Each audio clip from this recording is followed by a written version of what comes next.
Thank you, Rosa, for the introduction.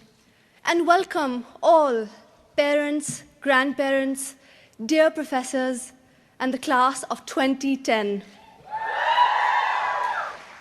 So, about 4 years ago, I was on a train, 2 bulky suitcases at my feet. A seat away, I saw another pair of feet encased in flip-flops that said Wellesley on each strap. I tapped the lady on the shoulder, and she turned around. She was young, 20-something, with an easy, open smile. "Do you go to Wellesley College?" I asked. "I did," she said. "Well, I'm just starting there. Did you like it?" She said, narrowing her eyes. "Intellectually, yeah. Small classes, great professors, hot professors. But socially, it kind of sucked." "Oh," I said. "But hey, you're not from here, are you?" "No, I'm from Pakistan." "Oh yeah, you are gonna love it."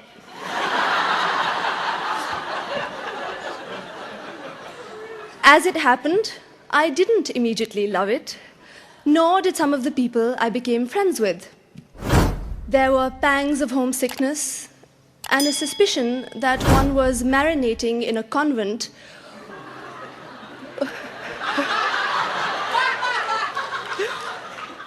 while the kids in the neighboring schools went about their business. 4 years on, though, I think I can speak on behalf of most of my lovely Wellesley siblings who are sitting here to say that we've loved our time here. It has been, for some of us, a bit like the love in a successful arranged marriage.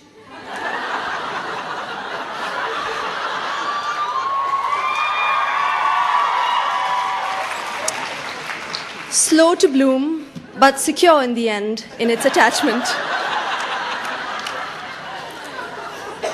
So, what is the Wellesley experience like? Well, it's mostly about a journey that begins with vague confusions that luckily persist to grow into real questions. What do you really want to study? What kind of battles do you want to fight? What kind of person do you want to spend your life with? What's it like, the difficult pleasure of being at an all-women's college? These questions become avenues for growth and self-sufficiency.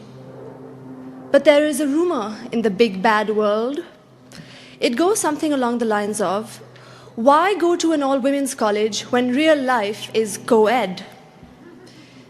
The answer is quite simple.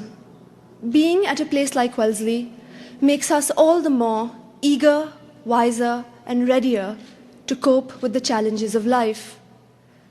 It breeds a certain introspection, an awareness of environment, and of one's place in it. It breeds courage, the ability to first identify what one believes, and then to stand up and fight for those convictions.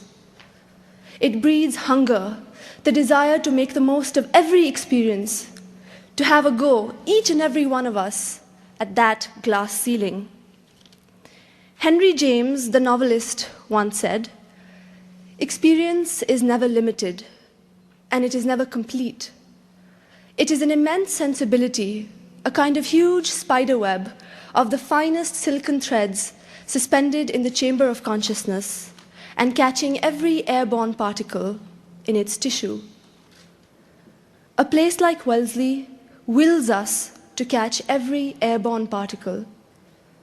More importantly, it makes us aware of the process through which we acquire and hoard those particles. For me, a central question throughout my time here as an English major has had to do with the process of art and the obligations of an artist. Does art presuppose leisure? If so, how does that bear consequence to the role of art? Is it enough for art to be aesthetically pleasing, or should it be held to a higher standard? Or does that depend on where the artist is from and what he or she is trying to illuminate? As a young Pakistani whose country is under siege by certain radicalized extremist elements, I struggle not only with the role of art, but how art can actually be wielded to counter those elements. But it was James again who mused, in a moment of uncharacteristic concision, that deep experience is never peaceful. Wellesley women, rather than shying away from the complicated truth of that statement, have celebrated and embraced a complex understanding of the world, and especially of a woman's experience in it. I remember the atmosphere on campus in the spring of 2008. We were all sophomores, the class of 2010, and Hillary Clinton had decided to run for the highest post in the land. I had never seen Wellesley women so charged about a political event. My roommate, Jenny, and I walked around campus with a permanent rash of goosebumps on our arms. Everywhere we looked, Obama supporters cheered for their guy, Hillaryites for their woman. But when Secretary Clinton eventually bowed out, her supporters waved Hillary banners in the crowd, laughing and swaying and crying, some of them clearly aware, hence the simultaneous release of tears and laughter, that something better would come of it, as it did. The beauty of real experience is that it is often not peaceful. So we're all gathered here today, the class of 2010, to celebrate the beginning of an end.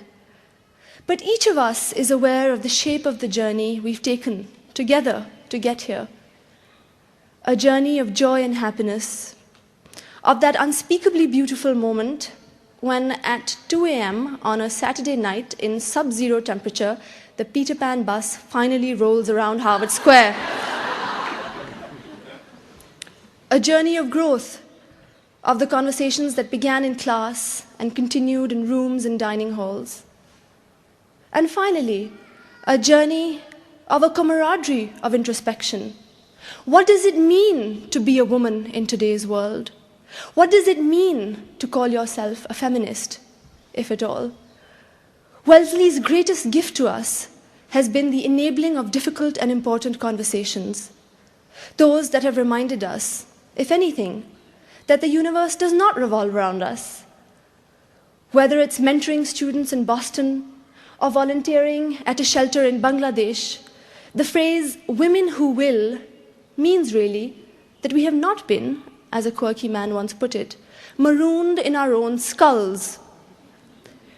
So when you go out today, celebrate the privilege of having spoken your mind, and of having passionately believed in a cause, and of having asked tough questions.